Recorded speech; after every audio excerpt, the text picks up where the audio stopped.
नमस्कार दोस्तों, white frame theatre Mathura की ओर से मैं मनोज राठौर एक बार फिर आपका स्वागत करता हूँ। आज बात करते हैं आध्यात्म की और आध्यात्म और अभिनय के बीच के संबंध, relation between spiritualism and acting. शब्द बड़े सुंदर हैं, हिंदी के भी इंग्लिश के भी। आध्यात्म, अध्याय, आत्मा, आत्मा का जो अध्याय है वो आध्यात्म।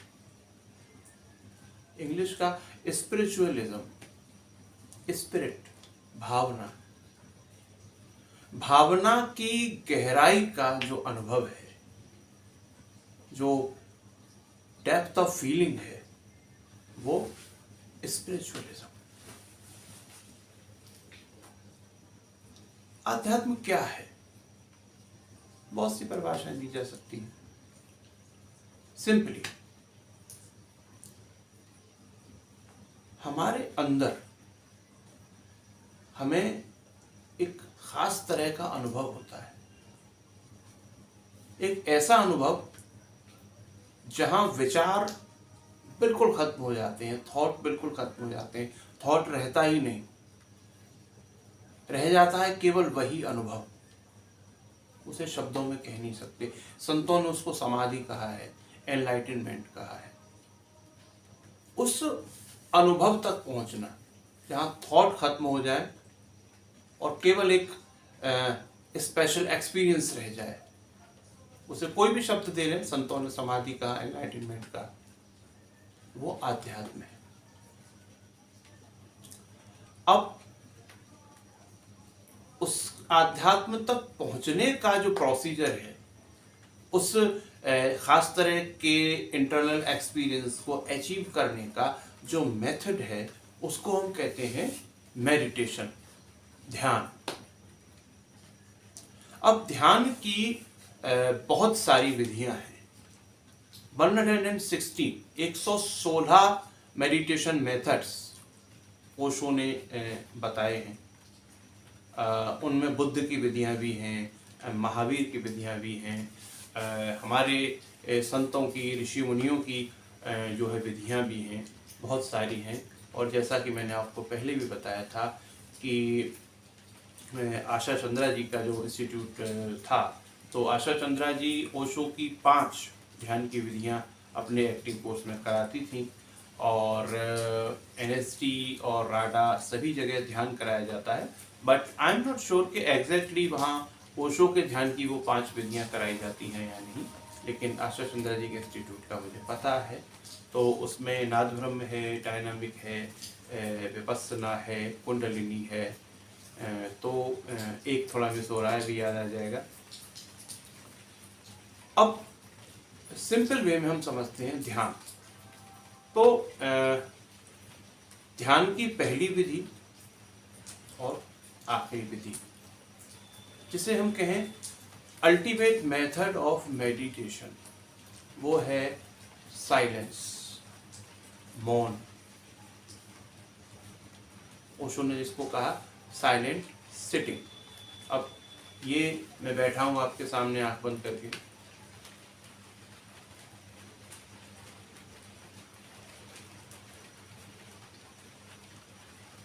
दिस इज साइलेंट सिटिंग, मौन होकर बैठना। अब क्या होता है कि जब हम साइलेंट सिटिंग करते हैं, जब हम मौन में प्रवेश करते हैं, तो हमारे भीतर जो विचार होते हैं, हमारे माइंड में जो थॉट्स होते हैं, वो बहुत तेज़ी से चलते हैं, बहुत स्पीड से चलते हैं। इसीलिए यूजुअली लोग मौन से घबराते हैं, साइलेंस से घबराते हैं, अकेलेपन से घबराते हैं, है ना। साधारण आदमी अकेला नहीं रह पाता, कोई ना कोई उसको चाहिए, किसी न किसी को पकड़ लेता है। कोई आदमी न मिले तो अखबार पढ़ने लगेगा, टीवी देखने लगेगा, कुछ ना कुछ करने लगेगा, इधर का सामान उधर रखने लगेगा, लेकिन शांत बैठ नहीं सकता बिना किसी से बात किए, बिना कुछ किए। और उसका रीज़न क्या है कि शांत बैठते ही हमारे भीतर जो थॉट्स हैं वो बहुत स्पीड से चलने लगते हैं, बहुत तेज़ी से चलने लगते हैं।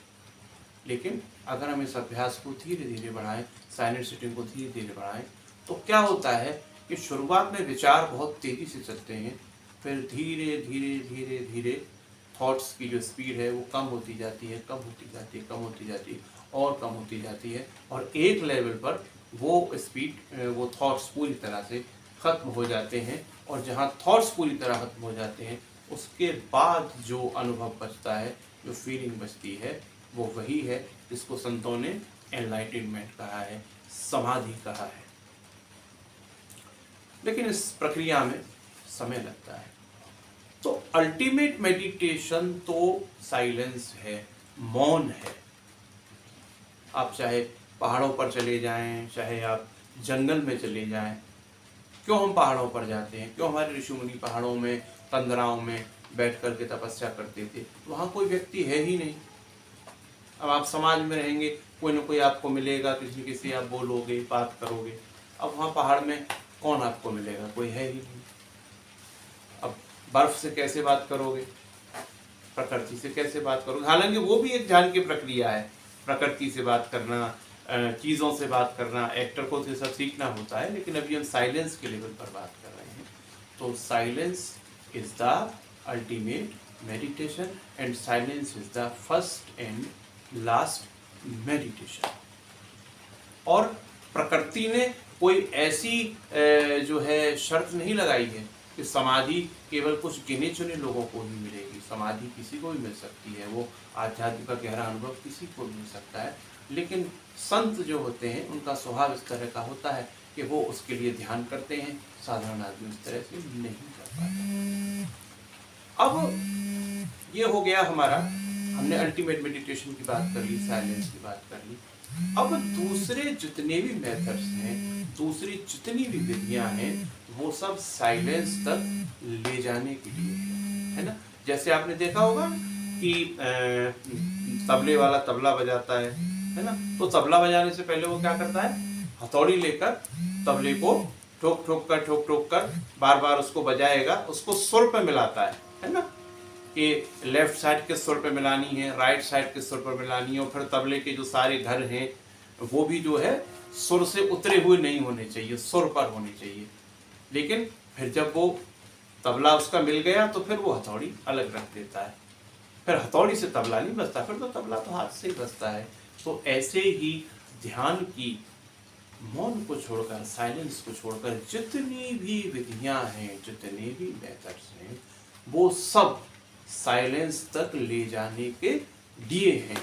वो आप ऐसे ही समझिए कि हथौड़ी से आप तबला मिला रहे हैं। फिर जब मौन में आप प्रवेश कर गए, मौन तक पहुंच गए, तो फिर आपको कुछ करने की जरूरत नहीं। फिर जो होता है वो स्वतः होता है, और उस अनुभव को कोई नाम हम नहीं दे सकते, कोई शब्द नहीं दे सकते। तो अब जो जैसे हमने बात की विपस्सना ध्यान की, हमने बात की नाद ब्रह्म ध्यान की, हमने बात की कुंडलिनी ध्यान की, हमने बात की नटराज ध्यान की। मैं कह रहा था ना एक मिस हो रहा है, वो नटराज ध्यान मिस हो रहा था। 5 मेडिटेशन मेथड्स की जो ओशो ने बताए, हम उनकी बात कर रहे हैं। तो अब विपस्सना क्या है? विपस्सना एक्चुअली बुद्ध के समय से होता चला आ रहा है, हमारे ऋषि मुनियों के समय से होता चला आ रहा है। ओशो ने उसको अपने तरीके से थोड़ा सा उसमें कुछ चीज़ों को इंक्लूड करके अपने तरीके से प्रेजेंट किया। तो विपस्सना ध्यान क्या है? बहुत सिंपल सा ध्यान है। आप आँख बंद करके बैठ जाइए और आपकी जो सांसें आ रही हैं, जा रही हैं, उन पर ध्यान दीजिए। न सांस को बढ़ाना है, न सांस को घटाना है, बस सांस पर ध्यान देना है। सांस आई गई, आई गई, आई गई, विपस्सना। नटराज ध्यान क्या है? नटराज ध्यान में हम जो है 1 घंटे का है, तो 40 मिनट क्या करेंगे? उसमें म्यूजिक बजता है, उस म्यूजिक पर आपको डांस करना है। वो डांस आपको सोच समझ कर नहीं करना है ना। एक तो हम सोच समझ कर डांस करते हैं कि हम ये स्टेप करेंगे, ये स्टेप करेंगे, ये स्टेप करेंगे, वो टेक्निकल हमारा डांस हो गया। उसमें जो म्यूजिक बजेगा वो सेलेक्टेड उसका म्यूजिक है, तो उसमें आपको अपनी बॉडी को फ्री छोड़ देना है। उस म्यूजिक के साथ आपकी बॉडी जैसे मूव करना चाह रही है, बॉडी को मूव होने देना है। उसके बाद फिर 20 मिनट का साइलेंस है। ओशो के ज़्यादातर जितने मेडिटेशन मेथड्स हैं उन सब की जो लास्ट स्टेज है वो साइलेंस की है कि 40 मिनट का डांस फिर 20 मिनट का साइलेंस। फिर बाकी के 3 मेथड्स पर हम आगे बात करेंगे। तो बात हमने साइलेंस से शुरू की थी, फिर वहीं से शुरू कर रहे हैं। जब आप मौन बैठते हैं, शांत होकर बैठते हैं, तो हमने कहा आपके विचार तेजी से चलने लगते हैं, बहुत फास्ट चलने लगते हैं। लेकिन विचार तो आपके भीतर बहुत तेजी से चल रहे हैं, लेकिन आप अलग हैं और विचार अलग हैं। तो आपके भीतर किसका जन्म हो गया मौन में बैठते ही?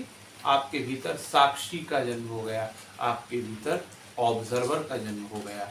आपके दिमाग का एक हिस्सा, आपके मन का एक हिस्सा आपके भीतर चल रहे विचारों को देख रहा है। विचार आया गया, विचार आया गया, आपका उस विचार से कोई तालमेल नहीं। आप अलग हैं, विचार अलग हैं।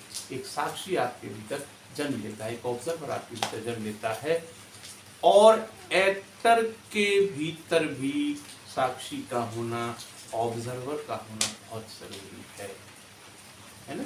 एक्टर को कितनी चीज़ों का ध्यान रखना पड़ता है ना। उसे अपने डायलॉग्स भी याद रखने हैं, उसे अपने एक्सप्रेशंस क्या देने हैं वो भी याद रखना है, उसे सिचुएशन को भी फील करना है कि सिचुएशन क्या है ना। मेरी शादी हो रही है या मेरे किसी दोस्त का एक्सीडेंट हो गया, वो सिचुएशन भी फील करनी है। इसके अलावा टेक्निकल चीज़ों का भी ध्यान रखना है कि भाई कैमरे का फ्रेम कितना है। अगर मान लीजिए आप स्टेज पर कर रहे हैं तो स्टेज पर सेट क्या है ना। फिर ब्लॉकिंग आपकी क्या है, मुझे कहाँ से कहाँ मूवमेंट लेना है, क्या चीज़ करनी है। और इन सारी चीज़ों का ध्यान रखते हुए आपके अंदर कौन होना चाहिए? एक ऑब्जर्वर, एक साक्षी होना चाहिए, है ना।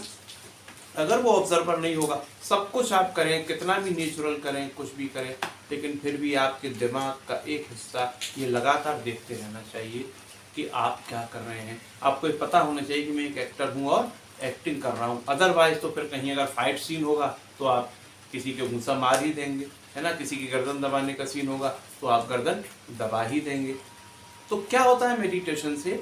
एक चीज़ ये होती है कि आपके भीतर एक साक्षी, एक ऑब्जर्वर जन्म लेने लगता है ना। और दूसरी चीज़ क्या होती है कि जैसे जैसे आपके थॉट्स खत्म होने लगते हैं, जाने लगते हैं, विदा होने लगते हैं, वैसे वैसे आपके मन में, आपकी आत्मा में, आपकी बुद्धि में एक खाली जगह बनना शुरू होती है ना। अभी मैं आपको एक बर्तन दे दूँ, वो पहले से ही भरा हुआ हो, है ना। एक गिलास दे दूँ, उसमें पहले से दूध है, और मैं आपसे कहूँ उसमें पानी डालिए, आप कैसे डालेंगे? आप डालेंगे, वो फैल जाएगा। तो गिलास में पानी डालना है तो क्या करना पड़ेगा? गिलास को खाली करना पड़ेगा। तो ध्यान से क्या होता है? आप थॉटलेस होना शुरू होते हैं धीरे धीरे। और जैसे जैसे आप थॉटलेस होते हैं, विचारों से मुक्त होते हैं, वैसे वैसे आपके भीतर क्या होता है? खाली स्थान बनना शुरू हो जाता है। उस खाली स्थान में कौन आ सकता है? आपका किरदार, आपका चरित्र। धीरे धीरे आप खत्म हो रहे हैं, आपके भीतर खाली जगह बन रही है, और आपके भीतर जगह बन रही है किसके लिए? आपके किरदार के लिए, आपके चरित्र के लिए। तो एक तो साक्षी का पैदा होना, दूसरा विचारों से मुक्त होने पर आपके भीतर खाली स्थान का बनना जिसमें कोई भी दूसरा चरित्र प्रवेश कर सके। ये 2 चीज़ें आज हमने आपको बताई, और अगली वीडियो में फिर इससे आगे भी बताएंगे। फिर मिलते हैं। राधे राधे, जय श्री कृष्ण।